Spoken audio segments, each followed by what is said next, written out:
All right, my guys over 40, you absolutely need this fat loss strategy.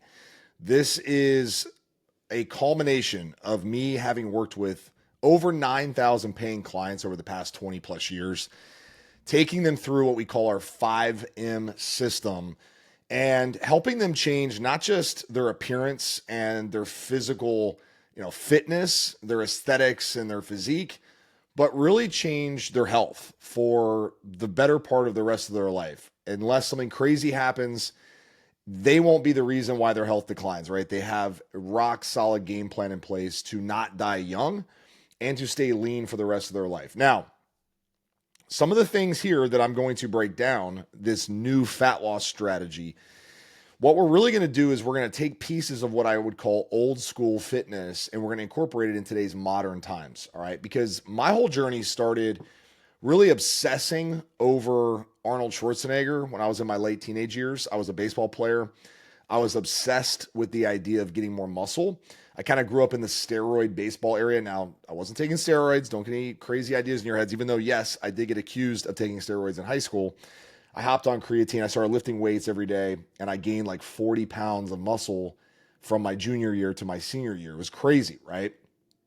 I went from 160 pounds to over 200 pounds. Not all of it was muscle, obviously, but my obsession with fitness started back then. And what ended up happening was I went through a lot of peaks and valleys of my journey. I really reached the worst point of my journey in my early 20s where I was overweight. I was 65 pounds overweight. I had taken this whole bodybuilding thing way too far. I'd fallen into depression. I really couldn't control my nutrition. I had lost all sense of discipline. And I was fat, to be straight up with you. And I was depressed. And I was a lot of bad things. And I actually got near suicidal for a while. Now, the long and short of it is that got fixed by the grace of God. And I was able to find some mentors that really taught me some things that just make so much sense with fitness. But I'm going to give you what I would call my Sunday ritual. Okay. We're going to start with this, and I'm going to give you a couple new ways of losing fat that I think now that I'm a 40-year-old guy now. I'm a father. I'm an entrepreneur. I run a team. I have a lot of things going on, and I still want to be married happily, and I still want to have a social life. And I'm probably just like you. Like, I like the same stuff you like. I like collecting hats. I'll show you something. I like collecting Jordan's lows. By the way, if you ever want to hook me up with some cool lows, I'm a normal guy. I like Chicago sports. But what I'll tell you that may not be normal is fitness is one of the cornerstones of my life. Now, every year I have a tradition. I like to get super shredded, and I like to do it leading up into the spring, summertime. So right now I'm recording this video. We're kind of entering the holiday season, and a lot of you are waiting for the perfect time to get ripped. And I'll tell you, there is no perfect time. I would tell you right now, if you have more than 10 pounds to lose, it's a good idea to start right now. So if you're like a guy like me who stays, anywhere from 10 to 15% body fat year round, you might gain or lose 6 to 10 pounds, depending on the type of year. Great. If you want to wait till the right time to get shredded, do your thing. But if you're someone who I would say falls into the category of most of the clients that I work with who have 20, 30, 40, 50 and beyond pounds to lose, I would say now's the best time to start because you're thinking about it. There's something subconscious that's pinging your brain consciously, and that means it's time to start. Don't wait. The more you put it off, the harder it gets. So here is one of a few new ways of thinking about losing fat. Now, the first one is what I call the Sunday ritual.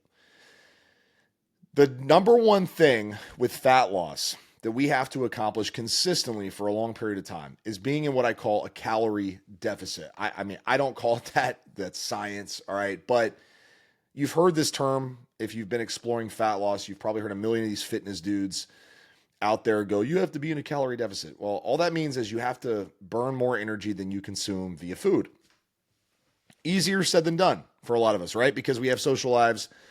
We have golf outings, we have work trips, we have things that are oftentimes centered around calories, whether that's from food or alcohol. So how do we look at our week and go like, how do I create a calorie deficit every week? How can I just about guarantee that I create a calorie deficit every week? And I call it the Sunday ritual.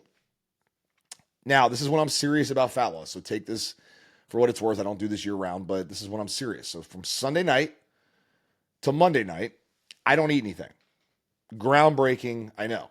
I don't eat any calories. I don't consume any calories from Sunday night, right around 8 o'clock, whenever my last meal or last consumption of food is, to Monday night at the same exact time. That's 24 hours. No calories. Yes, I still go work out. Yes, I still go for a walk. Yep, I still live my life and do the same thing. I don't lay in bed like a dead person waiting to hit my 24-hour fast. I literally do my normal thing, okay? I drink some caffeinated beverages like coffee, maybe a low calorie or 0 calorie energy drink because I'm trying to maintain 0 calories. I drink water, take some electrolytes, and I go about my business. Usually in the afternoon on Monday, some hunger hits. I have some sparkling water and I stay busy, okay? Now, Monday night. Now, I'll tell you some tricks here in a second on how to make this even more effective. But Sunday starts the kickoff of the fast. Monday, I do my normal thing. Monday night, I have what is called my bodybuilder meal. Okay, now I'm told you I'm going back to old school tactics to bring in some new school type of results.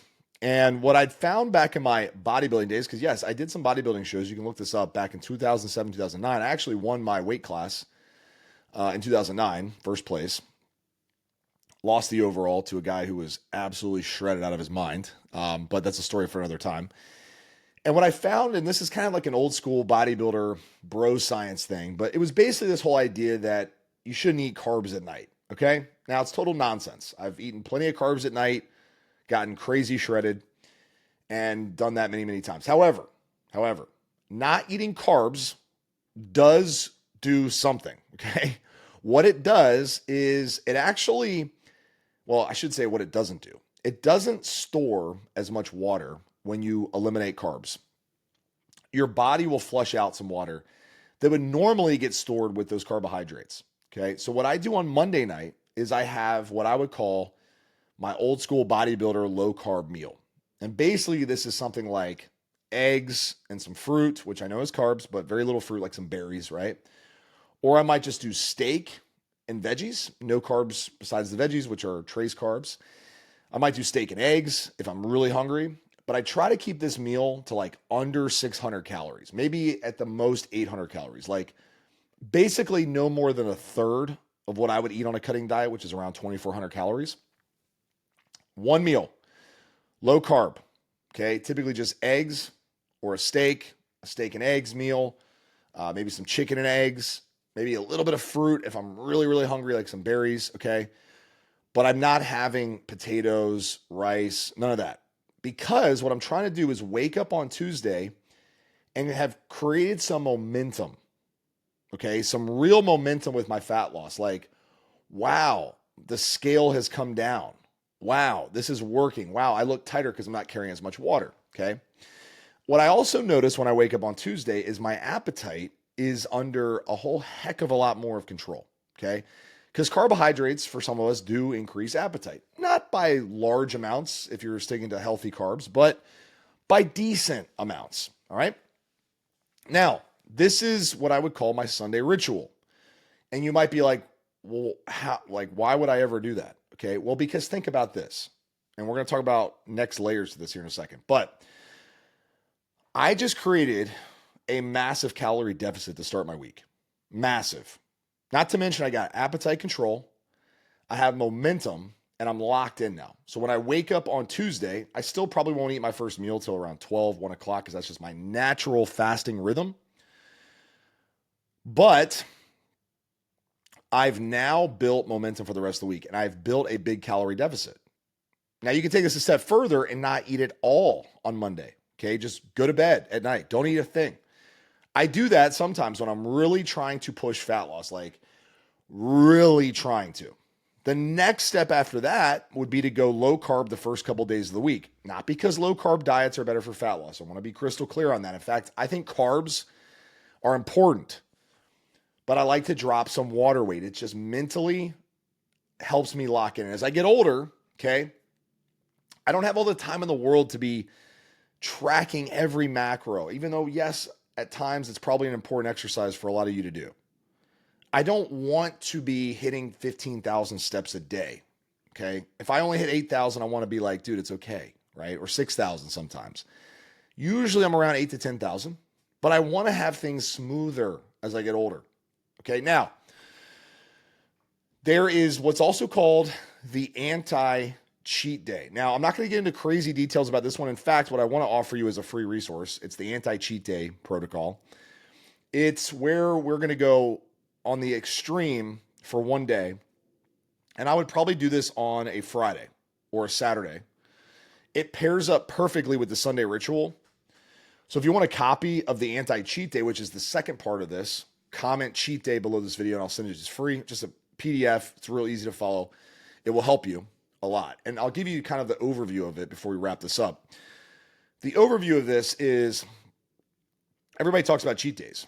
Eat what you want, chill out, have some ice cream, pizza, like go crazy.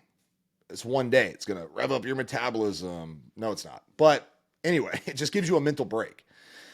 What if we had one day a week where we went the opposite? Like we took everything we possibly could and we ramped it up for one day, not forever, one day. We've created a calorie deficit, a massive one at the beginning of the week. What if at the end of our week, we created another big calorie deficit day, this time without having to do anything with our food? Maybe a couple little tweaks. I'll share it with you in the guide. But instead, we go hardcore on movement. We go hardcore on some things that will increase our calorie deficit by a large amount. So you have 2 days.